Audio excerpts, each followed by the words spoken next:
Assalamualaikum warahmatullahi wabarakatuh.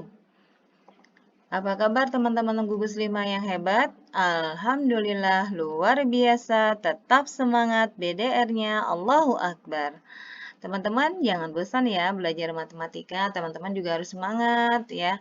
Karena walaupun teman-teman belajar dari rumah, teman-teman nggak boleh kehilangan semangat untuk belajar ya. Allah akan meninggikan derajat orang-orang yang berilmu loh, jadi semangat ya menuntut ilmu. Nah, hari ini ketemu lagi dengan Ustazah Endang. Kita akan belajar matematika. Oke, teman-teman lanjut ya. Nah, materi yang kita akan pelajari hari ini adalah perhitungan skala. Yang pertama, menentukan ukuran sebenarnya. Yang kedua, menentukan ukuran pada peta. Sudah siap belajar matematika? Silakan diambil bukunya, buku paketnya, buku matematikanya, dan buku tulisnya, serta jangan lupa alat tulisnya ya, teman-teman. Oke, sudah siap? Yuk, kita lanjut ya, teman-teman. Nah, seperti biasa ya, sebelum kita mulai pembelajaran hari ini, mari sama-sama kita baca Bismillahirrahmanirrahim. Semoga Allah berikan kemudahan dalam menyerap pembelajaran hari ini. Nah, teman-teman, yang pertama akan kita pelajari adalah menentukan ukuran sebenarnya. Nah, teman-teman, bagaimana cara menentukan ukuran sebenarnya? Yuk, kita lihat. Untuk menentukan ukuran sebenarnya pada suatu gambar atau peta, kita dapat membandingkan ukuran pada peta dengan skalanya. Nah, rumusnya seperti apa teman-teman? Yuk, disimak. Ukuran sebenarnya sama dengan ukuran pada peta dibagi dengan skala.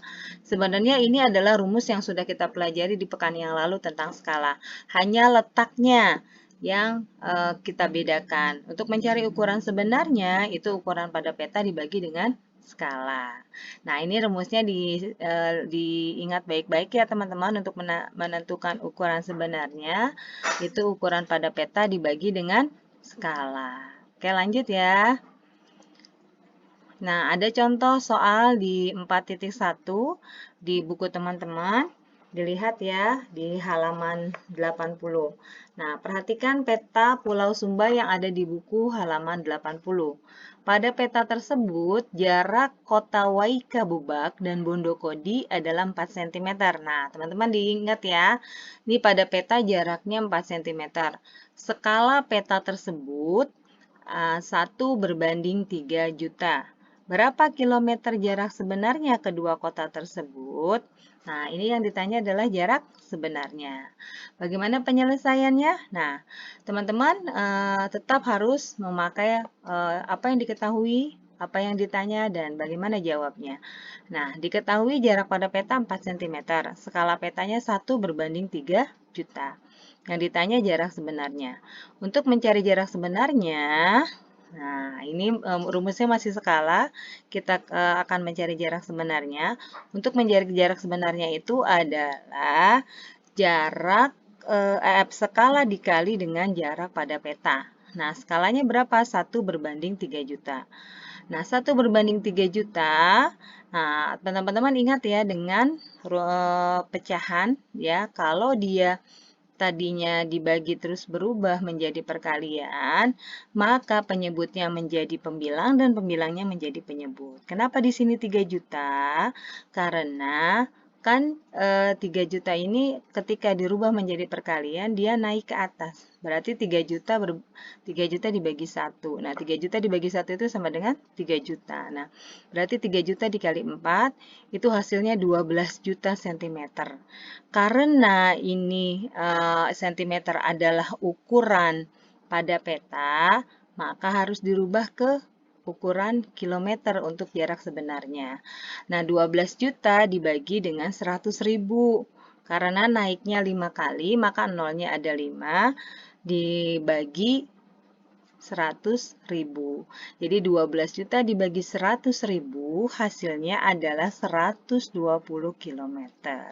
Jadi jarak sebenarnya kota Waikabubak dan Bondokodi adalah 120 km. Kita merubah dari cm menjadi kilometer. Karena cm adalah jarak yang dipakai, satuan yang dipakai untuk jarak pada gambar atau peta. Sedangkan yang ditanya adalah jarak sebenarnya. Maka jarak sebenarnya biasanya memakai kilometer.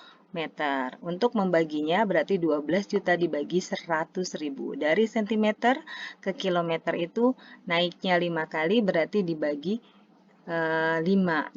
Nolnya ada 5 berarti 12 juta dibagi 100.000 sama dengan 120 kilometer. Oke, sampai sini paham ya teman-teman? Lanjut ya. Untuk contoh soal yang kedua, sebuah miniatur gedung dibuat dengan skala 1:400. Jika tinggi miniatur tersebut adalah 30 cm, tentukan tinggi gedung sebenarnya. Nah, ini tinggi gedung yang sebenarnya ya, teman-teman. Penyelesaiannya diketahui tinggi gedung pada peta 30 cm. Skala petanya 1:400. Yang ditanya tinggi gedung sebenarnya. Jawabnya sama dengan yang tadi ya, teman-teman. Jarak sebenarnya itu sama dengan skala dikali dengan ukuran pada peta atau pada gambar. Nah, jarak sebenarnya berarti berapa jarak berapa tinggi miniatur tersebut? Tinggi miniaturnya dalam gambar adalah 30 cm. Berarti 30 cm dikali 400 karena skalanya 1 dibagi 400. Ketika dirubah menjadi perkalian, pembilangnya menjadi penyebut. Nah, jadi jarak sebenarnya 30 kali 400 sama dengan 12.000. Ya, teman-teman. Nah, di sini merubah dari sentimeter menjadi meter. Dari sentimeter menjadi meter. Nah, itu naiknya 3, teman-teman. Berarti 12.000 dibagi berapa? Dibagi 1000. Jadi tinggi gedung sebenarnya adalah 12.000 cm atau 120 meter. Karena dari senti ke meter itu naiknya 2. Naiknya 2 berarti dibagi dengan 100. Maaf teman-teman ya, dibagi 100 berarti 12.000 dibagi 100 adalah 120 meter. Nah, teman-teman ya, ingat dipahami ini kita memakai satuan dari sentimeter ke meter. Dari sentimeter ke meter itu naiknya 2 kali. Berarti teman-teman harus membaginya dengan 100. Berarti 12.000 dibagi 100 sama dengan 120 meter ya. Jadi harus dipahami untuk memakai satuan panjang ya. Oke, lanjut teman-teman. Contoh soal 4.1 sudah selesai. Kita akan beralih ke yang kedua, teman-teman, menentukan ukuran pada peta. Nah, dengan skala, kita juga dapat menentukan ukuran pada suatu gambar atau peta. Untuk menentukan ukuran pada peta, kita dapat mengalihkan ukuran sebenarnya dengan skala. Nah, ini rumusnya. Jadi, ukuran pada peta itu sama dengan ukuran sebenarnya kali skala. Nah, ini ya, teman-teman, untuk mencari ukuran pada peta, rumusnya adalah ukuran sebenarnya dikali dengan skala. Contohnya, yuk kita lihat contohnya ya, teman-teman. Contoh soal 4.2. Ika menggambar Tugu Pahlawan yang ada di kotanya. Bentuk gambar Ika adalah seperti di samping. Jika tinggi sebenarnya dari tugu tersebut 40 meter, berapa tinggi pada gambar? Nah, ini ya teman-teman dilihat cara penyelesaiannya. Yang diketahuinya sudah ada tinggi sebenarnya 40 meter sama dengan 4000 cm ya. Dari meter kita menuju ke sentimeter ya, karena tinggi sebenarnya sudah diketahui 40 meter. Untuk merubah menjadi sentimeter berarti teman-teman harus mengalihkan 100. 40 dikali 100 hasilnya adalah 4000 cm.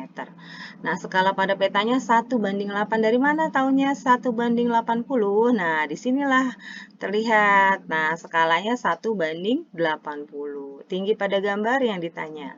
Nah, jawabannya dengan memakai rumus yang pertama kita pelajari, maka akhirnya kita mendapatkan bahwa skala dikali dengan tinggi dikali dengan tinggi sebenarnya. Nah, skalanya 1/80 karena 1:80 itu sama dengan 1 dibagi 80. Nah, sama dengan tinggi pada gambar dibagi 4000. Maka tinggi pada gambar itu 1/80 dikali 4000. Hasilnya 50. Kenapa dapat 50 teman-teman? Karena 4000 dibagi dengan 80. ya. Nah, jadi tinggi tugu pada gambar adalah 50 cm. Kita bisa langsung menuliskan cm karena di atas sudah kita rubah dari meter menjadi cm. Oke, sampai sini paham ya teman-teman? Kita akan mengerjakan soal di halaman 80. Teman-teman boleh dibuka dulu bukunya. Kita akan mengerjakan soal di halaman 83, nomor 2, 3, 6, dan 9 ya. Nanti jangan lupa dikirim ke GCR. Oke, teman-teman lanjut. Setelah kita pelajari ini, apa yang bisa kita ambil untuk pengetahuan duniawinya? Nah, teman-teman, untuk pengetahuan duniawinya, dengan mempelajari skala, kita bisa menghitung jarak pada gambar atau peta, dan jarak sebenarnya yang kita temukan dalam kehidupan sehari-hari. Teman-teman diharapkan lebih bijaksana dan hati-hati dalam bersikap dan bertingkah laku ya, karena dengan mempelajari skala itu kan kita berusaha untuk teliti dalam berhitung ya. Bagaimana mencari jarak sebenarnya, mencari skala, dan mencari jarak atau ukuran pada peta. Nah, ini ya teman-teman diharapkan teman-teman bisa lebih hati-hati ya dalam bersikap dan bertingkah laku. Apa ukrawinya? Saja ambil dalam surat Al-Anfal ayat 65 dan 66. Hai Nabi, katakanlah, kobarkanlah semangat para mukmin untuk berperang. Jika ada 20 orang yang sabar di antaramu, niscaya mereka akan dapat mengalahkan 200 orang musuh. Nah, ini perbandingan ya. 20 orang mukmin yang sabar itu bisa mengalahkan 200 orang musuh. Dan jika ada 100 orang yang sabar di antaramu, niscaya mereka akan dapat mengalahkan 1000 daripada orang kafir. Disebabkan orang-orang kafir itu kaum yang tidak mengerti. Nah, di ayat 66-nya dikatakan, sekarang Allah telah meringankan kepadamu dan dia telah mengetahui bahwa padamu ada kelemahan. Maka, jika ada di antaramu 100 orang yang sabar, niscaya mereka akan dapat mengalahkan 200 orang kafir. Dan jika di antaramu ada 1000 orang yang sabar, niscaya mereka akan dapat mengalahkan 2000 orang. Dengan seizin Allah dan Allah beserta orang-orang yang sabar. Masya Allah. Maka teman-teman harus bersabar karena perumpamaan ini dan perbandingan ini Allah sudah sampaikan di dalam firman-Nya surat Al-Anfal ayat 65 dan 66. Tetap semangat ya teman-teman dan jangan lupa bersyukur. Oke, alhamdulillahirobbilalamin. Terima kasih sudah menyimak video pembelajaran hari ini. Jangan lupa like and subscribe ya teman-teman. Semoga teman-teman selalu diberikan kesehatan oleh Allah. Jangan lupa tetap 3M ya, memakai masker, menjaga jarak, dan jangan lupa cuci tangan. Oke teman-teman, tetap semangat belajarnya. Assalamualaikum warahmatullahi wabarakatuh.